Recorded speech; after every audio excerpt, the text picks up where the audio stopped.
গত বছর এসএসসি পরীক্ষায় এই প্রশ্নটা আসছে ঢাকা বোর্ডে দেখো ঢাকা বোর্ডে গত বছর এই প্রশ্নটা আসছে। এই প্রশ্নটা সলভ করবা কিভাবে?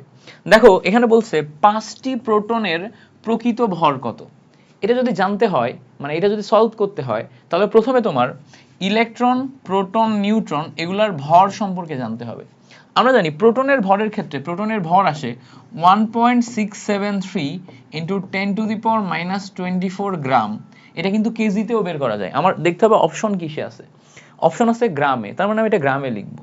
নিউট্রনের ভর কত? নিউট্রনের ভর হচ্ছে 1.675 ইন্টু 10⁻⁻24 গ্রাম। দেখো প্রোটন আর নিউট্রনের মধ্যে পার্থক্য শুধু এক জায়গায় 3, এক জায়গায় 5। প্রোটন আগে, প্রোটনে 3, নিউট্রনে কত? নিউট্রনে হচ্ছে 5। এখন আমার এখানে জিজ্ঞেস করছে 5টির জন্য কত। ভাইয়া এইটা হচ্ছে একটার জন্য, তাহলে 5টার জন্য বের করতে গেলে 5 ইন্টু 1.673 ইন্টু 10⁻⁻24, এইটা তুমি ক্যালকুলেটরে বসাবা। ক্যালকুলেটরে বসায় ক্যালকুলেশন করবা, ক্যালকুলেশন করলে দেখবা এটা আসবে 8.36 ইন্টু 10⁻⁻24 গ্রাম। এটা আসবে হচ্ছে আমাদের কারেক্ট আনসার।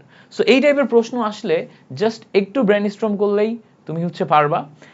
গতবার দেখো ঢাকা বোর্ডে এটা প্রোটন আসছে, এবার দেখা যাচ্ছে নিউট্রন চলে আসতে পারে, অথবা ইলেকট্রন দিয়ে দিতে পারে। ইলেকট্রন দিয়ে দিলে ইলেকট্রনের ভর লিখবা, তারপরে 5 দিয়ে গুণ করবা ক্যালকুলেটরে। একদম সিম্পল।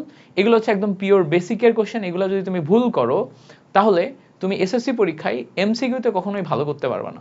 আশা করি এটা বুঝতে পারছো। ভিডিওটা ভালো লাগলে অবশ্যই শেয়ার করে রেখে দিও এবং আমাদের পেজে লাইক দিয়ে যেও।